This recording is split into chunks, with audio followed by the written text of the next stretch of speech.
وہ اللہ تعالیٰ نے جن کو پیر و مرشد بنا رکھا ہے حضور اکرم صلی اللہ علیہ وسلم خاتم النبیین، وہی ہمارے لیے کافی ہیں. باقی سارے انسان ہیں اور انسان غلطی کا پتلا ہوتا ہے.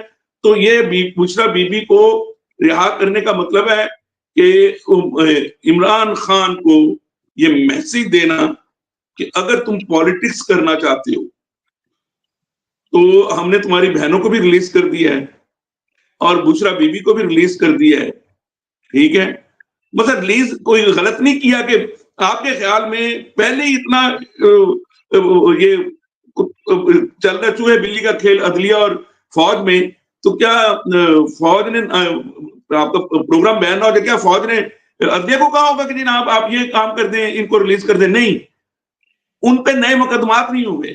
ان کے اصل محسن جو ہے نا، جس کو 24 گھنٹے یہ گالیاں دیتے ہیں، جس کو آپ اور میں پسند نہیں کرتے، ان کے اوپر احسان کیا محسن نقوی نے؟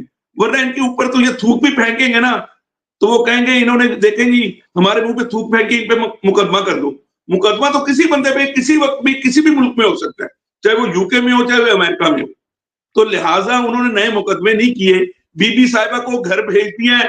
اور آپ یہ سوچیں، ایک منٹ، یہ کتنے بڑے فسادی یہ ٹولہ ہے کہ وہ انہوں نے لاہور آنا تھا یا بنی گالا جانا تھا؟ مجھے یہ بتائیں کہ بشریٰ بی بی پہ جو 4-5 ویگو ڈالے، جو سیکیورٹی، جو پروٹوکول، وہ حلال کی کمائی سے گئی ہیں ان گاڑیوں میں بیٹھ کے یا حرام کی کمائی سے گئی ہیں؟ آپ مجھے یہ بتائیں. میں اور آپ یہاں سے پشاور نہیں جا سکتے جب تک ہماری انکم 3 لاکھ روپے مہینے سے زیادہ نہ ہو. اس ملک میں بیٹھے ہوئے ہم پشاور کے 2 چکر اپنی گاڑی پہ نہیں لگا سکتے، 2000 سی سی 2500 سی سی گاڑی پہ اپنی جیب کے پیسوں سے نہیں لگا سکتے. 3 لاکھ کمانے والا بندہ نہیں لگا سکتا. تو یہ جو ان کی مومنٹ ہوتی ہے، وی آئی پی مومنٹس ہوتی ہیں، چاہے وہ کسی کی ریگارڈ لیس ہو. یہ الزام لگاتے ہیں کہ میاں نواز شریف دبئی جاتے ہوئے اتنے پیٹرول کھا گیا اور یہ کر گیا.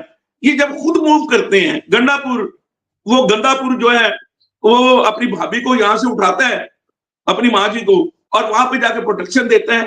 یہ کون سی جمہوریت کی باتیں کرتے ہیں یار؟ ٹھیک ہے، یہ تو میں کہتا ہوں کہ اسٹیبلشمنٹ ان سے جان چھڑوائے اور اس پارٹی کو پالیٹکس کے طور پہ رہنا چاہیے. ٹھیک ہے، چور ڈاکو لٹیرے، یعنی چور نواز شریف، زرداری ڈاکو اور یہ لٹیرے، یہ اپنے آپ کو لٹیرے نہیں مانتے. میں کہتا ہوں یہ لٹیرے ہیں.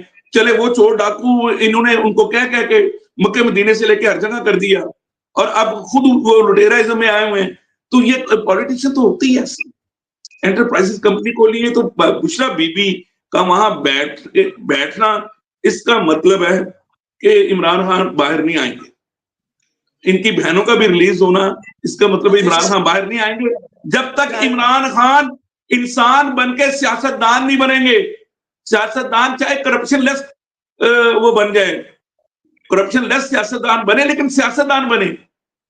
وہ تو پیرو مرشد بنا ہوا ہے، وہ سیاست دان تھوڑا ہے، وہ تو پیر ہے اور وہ ایک سرگنا ہے ایک فتنے کا، وہ سیاستدان تھوڑا ہے. آپ مجھے یہ بتائیں کہ سیاستدان اس قسم کے ہوتے ہیں جو آئی ایم ایف کو لیٹر لکھیں؟ سیاستدان اس قسم کے ہوتے ہیں جو کہتے ہیں کہ یہ ڈاکٹر قاضی فائز عیسیٰ چلا جائے لیکن منصور کا کریے. دیکھیں کتنی بڑی زیادتیاں کرائیں. ساری دنیا پوچھ رہی ہے کہ قاضی فائز عیسیٰ کو ایکسٹینشن نہیں ملی اور منصور علی شاہ جو ان کو شترپور کے خطاب دے رہا ہے قاضی فائز عیسیٰ کو اور ان کی گردن وہ ریت میں ڈالنے کی باتیں کر رہا ہے. میں تو کہتا ہوں ججز کو بھی شرم آنی چاہیے. یہ اپنا تماشا خود کرتے ہیں. بندیال گٹو سی یو سے لے کے وہ ڈیم فنڈ سے لے کے اور وہ کراچی کے ٹاور توڑنے والے، یہ سارے ججز ہی ہیں نا. احسن صاحب ریزائن کر کے